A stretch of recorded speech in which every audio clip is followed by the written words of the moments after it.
5 seconds. Start. Dear friends, I am very glad that we are all meeting here on this happy occasion, and I am also glad that I am asked to address you now that you are all conferred with degrees. I wish you success in your life.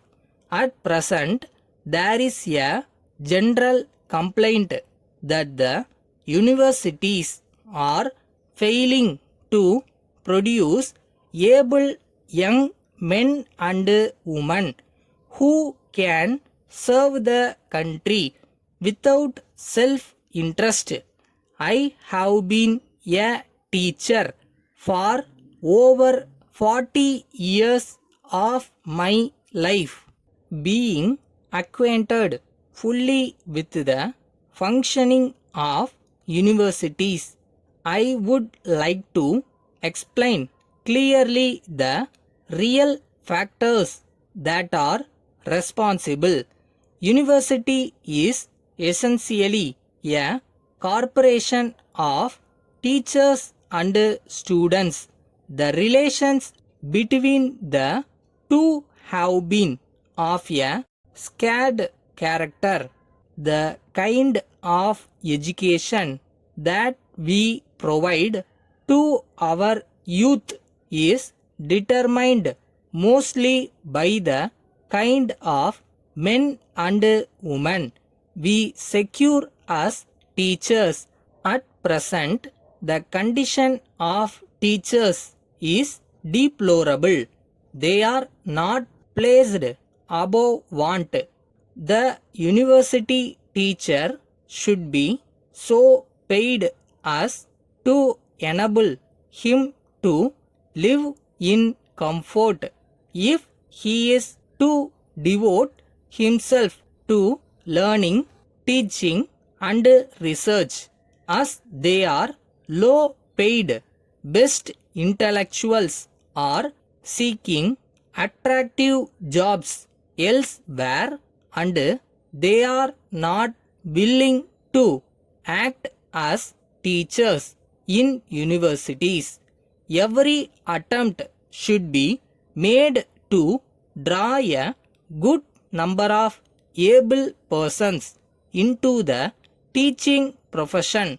I hope the university service will become as attractive as the all India services, for that is the only way to recruit and retain some of the ablest persons for the universities. It is also necessary to select such of the persons as teachers who have love for the subject. They have to handle. Securing of a few able teachers is not sufficient. Their number must be proportionate to the number of students. The accommodation in colleges is insufficient. A classroom which can normally accommodate 30 students has now to accommodate 5 times the normal number of students.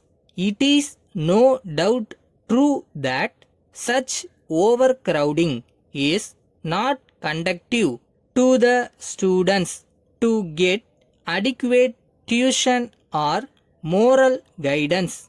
Some of the educational institutions have become commercialized and adopt the shift system as in factories. These circumstances do not allow students to express themselves, to take part in games, etc., and to have real contact with the teachers, which is much better than a long course of study. Thank you for the opportunity given. Dear parents, you are aware that we are meeting once in a year to celebrate our annual school function. We shall be holding this year's function at the end of April instead of in July as proposed earlier. Our school has produced great persons like our Chief Minister, who has agreed to preside over our celebrations. We desire to conduct sports, etc., and include the presentation of prizes in the program of our function. While learning, our students have produced many varieties of things like tapes, rulers, towels, etc.